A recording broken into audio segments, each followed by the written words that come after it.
Ever worked with someone so insufferable, so toxic, that you fantasize about karma catching up with them? Yeah, that was me. Stuck working under a guy who thought he was God's gift of company, when in reality, he was a walking HR complaint in a suit. Years later, he tried to use my name to sneak into my new company, without even asking. But this time, I finally got to decide his fate. If you've ever dreamed of watching karma hit right where it hurts, that perfect, poetic justice moment, smash that like button, subscribe, and get ready. Because this isn't just a revenge story. It's a lesson in what happens when arrogance meets accountability. I used to work for a very high-profile company, one of those names you'd recognize instantly on the surface. It looked glamorous. Slick offices, expensive coffee, everyone pretending they were changing the world. But behind that corporate shine, it was chaos. And in the middle of that chaos was him. Let's call him Derek.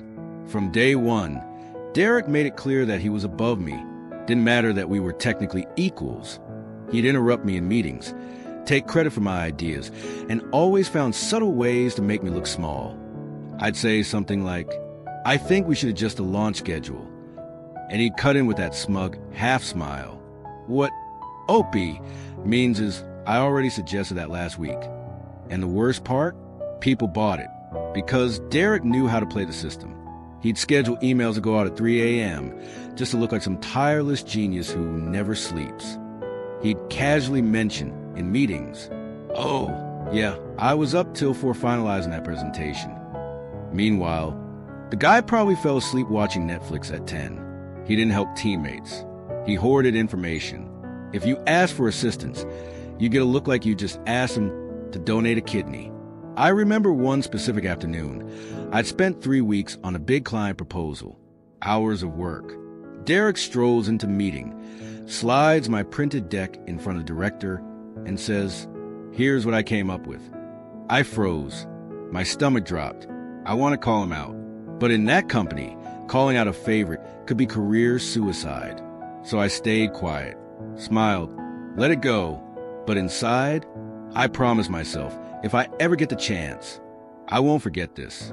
Eventually, I left that company.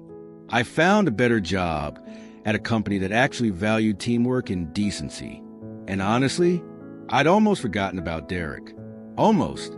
Then one random Tuesday morning, I get a notification from Workday, our internal hiring system. It's a referral acknowledgement. Something like, "Thank you for referring Derek for the position of Senior Operations Manager." Wait, what? I never referred Derek. In fact, I hadn't spoken to Derek since I left that toxic circus of a company. For a second, I thought it had to be a mistake. But when I opened his LinkedIn profile, there it was, Derek, now seeking new opportunities. Apparently, he'd been laid off, and now he was applying to my company, using my name as a referral, without asking, without even a message. Nothing. The audacity. I literally laughed out loud at my desk, one of those shocked, "Are you serious right now?" laughs. Now, here's where the moral conflict kicked in. Part of me wanted to ignore it, just pretend I never saw the notification.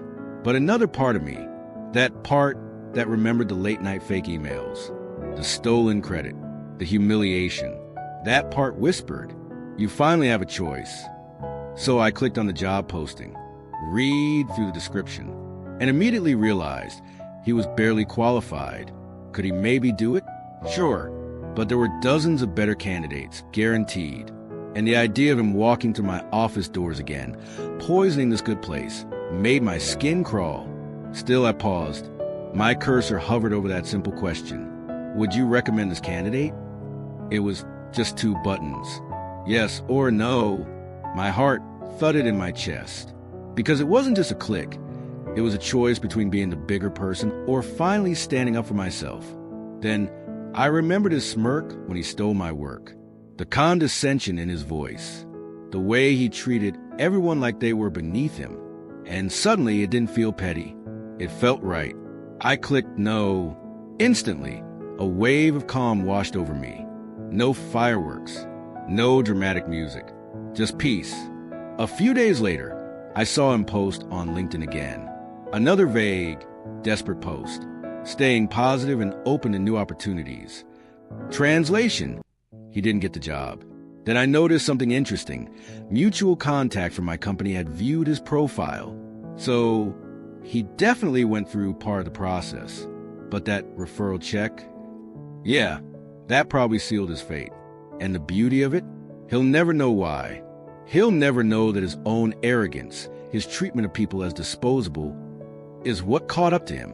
The universe just used me as the messenger.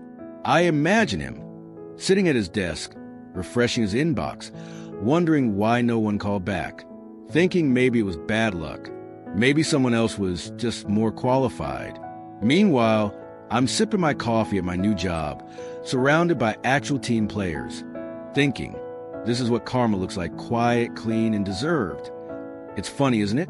How the smallest act of decency, or indecency, can echo years later. Derek thought stepping on people was the way to climb higher, but every step he took just dug the hole deeper. The moral? Never underestimate the quiet ones, because someday you might need them, and they'll remember exactly who you were. If that story gave you chills, hit that like button, drop a comment with your most satisfying karma story, and don't forget to subscribe for more tales of revenge served just the way we like it. Cold, clean, and deserved.